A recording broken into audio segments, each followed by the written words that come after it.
Hello everybody, Pat the Video Guy here, and I thought I'd put together a short video with some things to consider before getting either a pellet smoker grill or a vertical smoker. Just some things to help you make the best decision and whether or not it's right for you.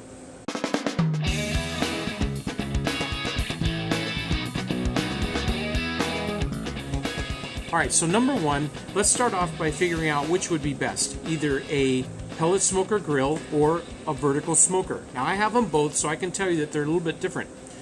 And I will tell you this, a pellet smoker grill can do it all. It can grill, smoke, you can put hot dogs, hamburger, you can go pork butt and shoulder and brisket. You can do everything with a pellet smoker grill. I happen to have an Austin XL. It's great. I love it. Now, it's really good at all those things, but it's not a great smoker. If I want to smoke things like I am right now, I'm going to put things in my vertical smoker. This one happens to be a Copperhead from Pit Boss. And so if you really want to smoke things, go vertical. If you want to be able to do everything, then go with the pellet smoker grill. If you already have a grill that you love and you just want to smoke, go vertical. Okay? That's my first tip. And the difference between a pellet smoker grill or a vertical smoker. And I go into more detail into this on my website, pelletsmokergrill.com, and you can look at the various blog articles there and helpful tips there. Number two, how will you get this thing home? Now, something to think about is that these are not your typical really cheap aluminum, really lightweight kind of things. These are a little bit bigger. If you have a compact or subcompact car or even a reasonably sized sedan, you're probably not going to get this into your trunk or your back seat or whatever. That's probably not going to happen. You're going to need a truck, or you're going to need someone with an SUV or something to get this thing home, and then you need to assemble it usually. So those are some things to think about. You're just not going to pop it in the back seat and bring it home and start grilling right away, because you have to actually get it home. You have to put it together. You need to get pellets. So just some things to think about there. One of the advantages to ordering online, say from Amazon or whatever, is that you usually get home delivery, and a lot of times they'll deliver for free. So just something to think about there, just as an option as far as delivery and assembly and everything else. Okay, number three. Think about where you're going to be using this. Are there any restrictions? Are there any HOA things? Because these things put out smoke, and they put out a significant amount of smoke, and we're talking about for hours and hours and hours if you're doing, a big hunk of meat or something like that. And so the smoke gets in the house all the time. As you can see where we've got, well, I don't know if you can see very well, but anyway, there's a window and a door pretty close here to the smoker. We've got another door over here. And when the smoker's going, smoke is going to get in the house. And if you have neighbors really close by, or someone, on the next floor up in your apartment or your condo or something like that, you might make enemies of your neighbors really fast. And so, or if somebody's on an oxygen tank, so just be aware of that. These things put out a lot of smoke, and it's intense smoke. You're going to smell like smoke. And so if you live really close to neighbors and stuff, you might want to keep that in mind. And if there are any HOA restrictions or whatever, just keep that in mind. Smokers put out a lot of smoke.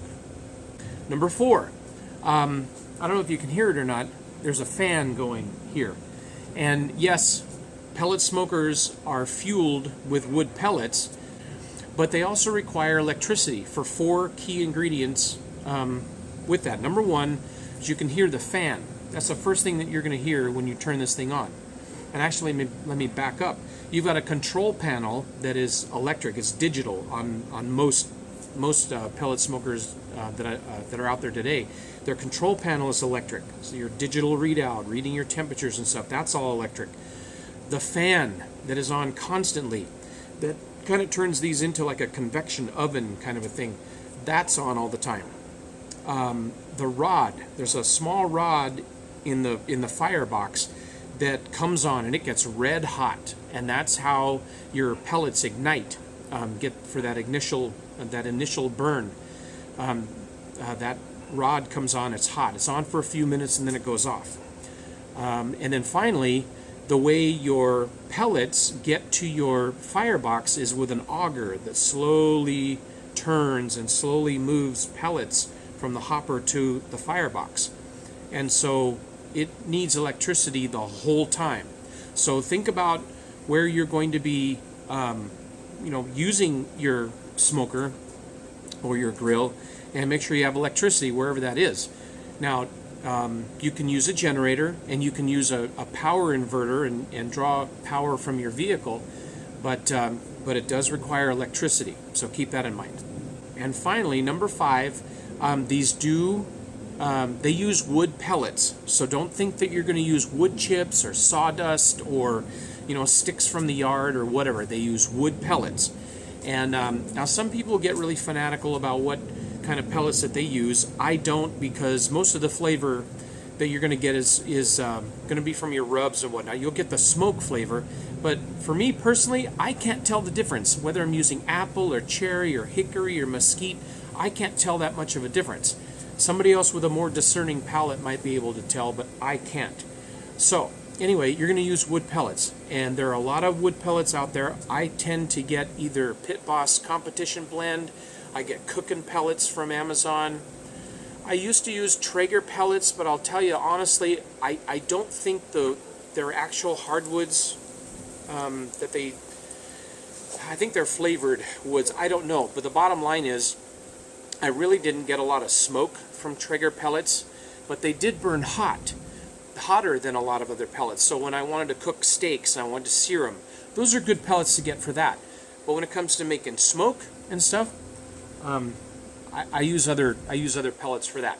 So, but anyway, those are 5 things to consider before you get either a pellet smoker grill or a vertical smoker. And hopefully you found this helpful. And if so, I would love for you to hit the like button and subscribe to the channel so that when I do more of these, you'll get notified. Also, below the video, I've got links to various things and bonuses, and there might even be a recipe or 2 in there. And check out pelletsmokergrill.com for more, and we'll talk with you later. Thanks.